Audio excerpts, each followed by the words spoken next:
제주시 국회의원 김한규입니다. 후보자님, 권한쟁의 심판 사건이 있습니다. 이제 여러 가지 유형이 있는데 그 중에 하나가 이제 국가기관 상호 간의 권한쟁의 심판 사건이 있는데요. 법률상 어느 기관이 권한쟁의 신청을 할 수 있습니까? 국가기관 상호 간의 권한쟁의 사건의 경우에요. 지금 말씀하시는 취지는 어떤 말씀이신가요? 그러니까 어느 기관들이 권한쟁의 사건을 신청할 수 있게 법에 되어 있냐는 말씀이죠. 뭐 국회의원은 돼 있지는 않지만 해석상은 할 수 있는 걸로 그렇게 알고 있습니다. 아니, 법 규정을 여쭤보는 거였는데 예. 국회, 정부, 예. 법원, 중앙선관위 그렇습니다. 이렇게 되어 있습니다. 예. 정당은 어떻습니까? 정당은 되지 않는 걸로 그렇게. 네. 뭐 뉴스를 보시면 이제 여당에서 만약에 이제 후보님에 대해서 국회가 추천 결의를 하면 이 권한쟁의 심판을 하겠다라고 하는데 정당은 청구할 수 없겠죠. 네. 그럼 아까 국회의원 개인이 할 수 있다라고 하는데 이제 법엔 없지만 선례가 있죠. 그렇게. 근데 그거는 이제 특별하게 국회 내부에서 절차 위배가 있을 경우에 가능했던 건데 개별 국회의원이 대통령 권한대행을 상대로 헌법재판관 임명을 하지 말라 이렇게 권한쟁의 신청을 할 수 있을까요? 이제 비슷한 선례가 있습니까?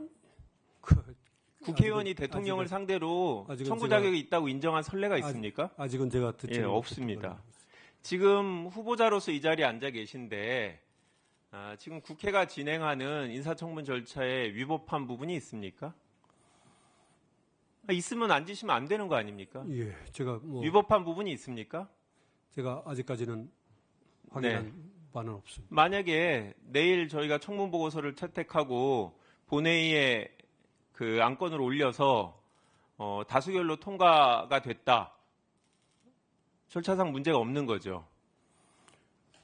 제가 저와 직접적인 관련이 있어서 네. 상세히 말씀드리지는 못하겠습니다만은 네.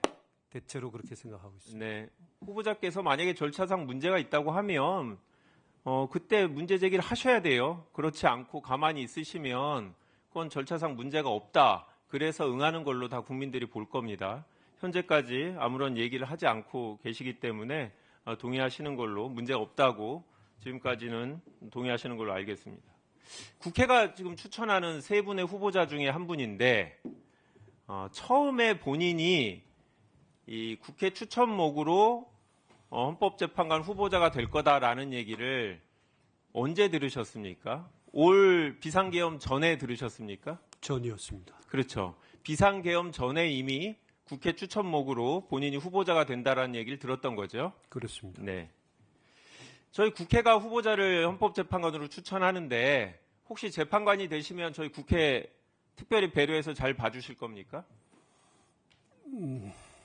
국회만을 특별히 배려하지는 않겠습니다. 예, 뭐 좀 서운하긴 하지만 그래야 된다고 생각합니다.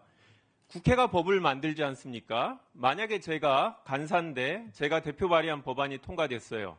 근데 그에 대해서 위헌법률 심판이 제청되거나 아니면 헌법소원이 제기됐을 때 본인을 인사청문한 국회의원이 대표 발의했는데 특별히 저희를 위해서 합헌으로 인정해 주실 의향은 없으십니까?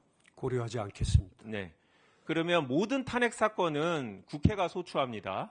그러면 국회가 소추한 탄핵 사건에 대해서 국회 편을 들어서 무조건 인용하시겠습니까? 그 점도 고려하지 않겠습니다. 네. 그러면 뭐 누가 추천했던 지금 헌법재판관 9분은 아니 6분과 새로운 후보자들은 누구의 추천이다 지명이든 임명이든 관계없이 법과 양심에 따라 독립적으로 재판을 진행할 거라고 믿습니까?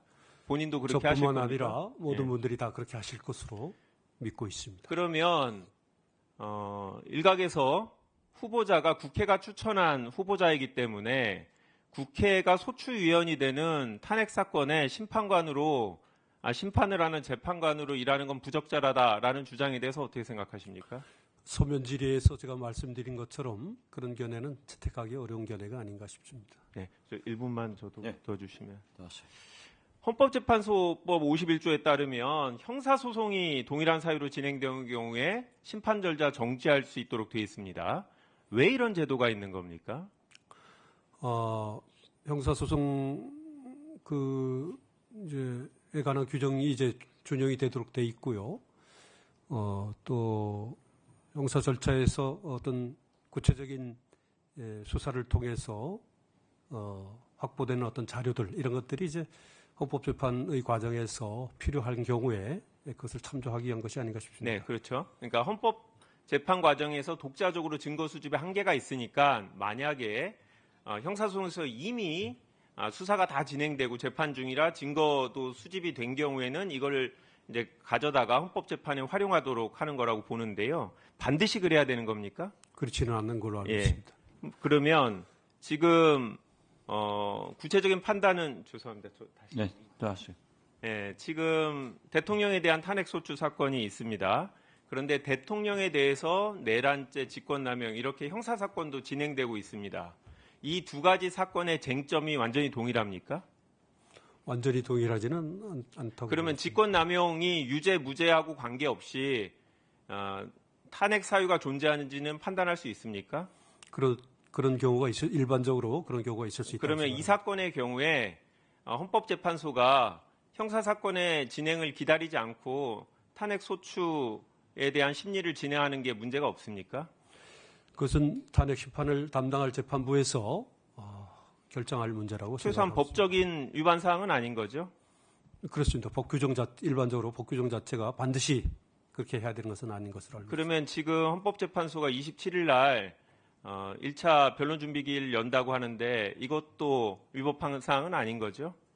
당연합니다. 네, 이상입니다. 네, 저지 슈열 우리 김한규 간사님 수고하셨습니다.